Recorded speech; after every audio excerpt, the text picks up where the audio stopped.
अकरम की बरेली शहर में चाय की एक छोटी सी दुकान थी।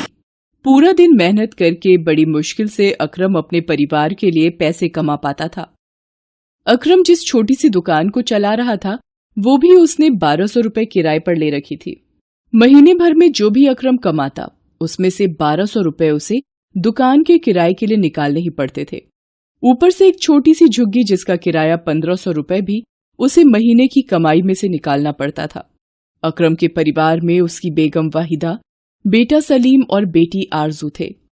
रह सहकर कमाई गुजारी के लिए बहुत मुश्किल थी। एक दिन अकरम दुकान पर जाने लगा।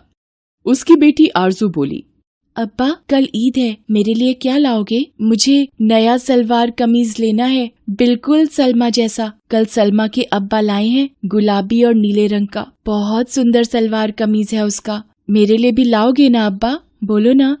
बड़ी आई सलवार कमीज लेने वाली। अब्बा तो मेरे लिए नया बैट बॉल लाने वाले हैं। देखना मेरे लिए लाएंगे अब्बा। कल की ईदी मुझे मिलेगी। बच्चों जाओ बाहर जाकर खेलो।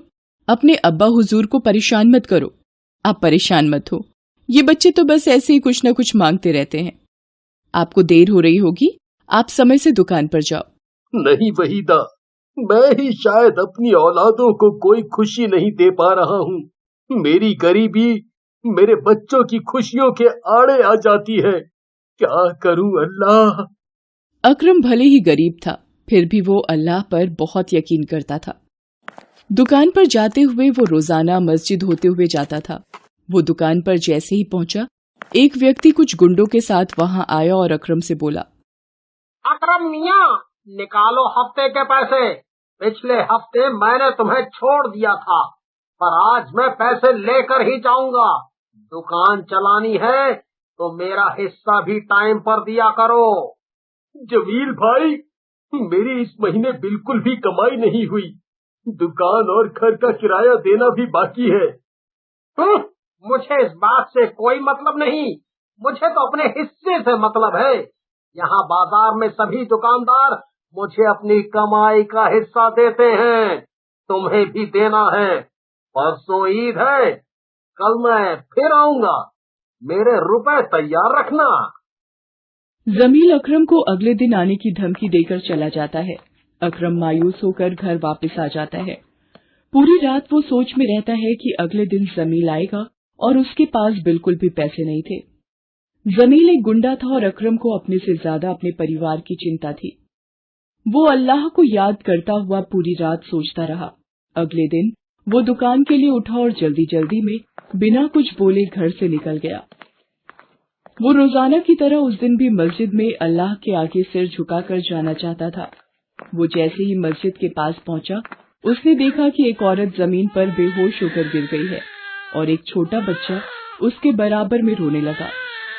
लोग औरत के नजदीक से होकर गुजरने लगे, पर किसी ने भी औरत और बच्चे की मदद नहीं की।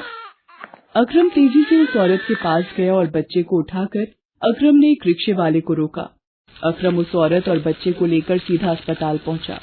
वो डॉक्टर से बोला, डॉक्टर साहब, ये रास्ते में बेहोश होकर गिर गई थी, आप जरा देखिए ना। डॉक्टर औरत का चेकअप करता है और अकरम से कहता है, जी, इनके साथ कौन है? थकान की वजह से इनका बीपी हाई हो गया था, जिसकी वजह से ये चक्कर खाकर गिर गई थी।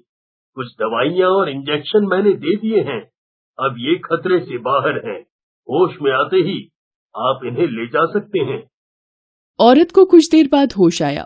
उसने देखा कि उसका बच्चा अकरम की गोदी में है। औरत को याद आया कि वो अचानक बेहोश होकर गिर गई थी। उसने डॉक्टर से पूछा, मुझे यहाँ कौन लाया? ये आपको यहाँ लाए हैं। यदि ये आपको यहाँ नहीं लाते तो आपकी जान को खतरा था। आपके बच्चे को भी इन्होंने ही संभाला है। आपका बहुत बहुत शुक्रिया। मेरा नाम सकीना है। आपने आज मेरी जान बचाई, मेरे बच्चे को संभाला। आप जरूर ही खुदा के नेक बंदे हो। जी, ये आपका पर्स जब आप बेहोश हुई थी आपके हाथ से गिर गया था। सकीना पर्स में से मोबाइल निकालकर अपने शौहर को फोन करती है और सारी बात बताती है। ये सुनकर सकीना का शौहर फौरन अस्पताल आ जाता है। सकीना के शौहर को देखकर अकरम हैरान हो जाता है। सकीना का शौहर और कोई नहीं बल्कि जमील होता है, जो अकरम से हफ्ते के पैसे जबरन हड़पने आता था। सकीना जमील को सारी बात बताती है। जमील अकरम को देखकर और सकीना की बातों को सुनकर शर्मिंदा हो जाता है। वो अकरम से कहता है, अकरम भाई, आज आपने मेरी बेगम और मेरी इकलौती औलाद इकबाल, मेरे बेटे की जान बचाई।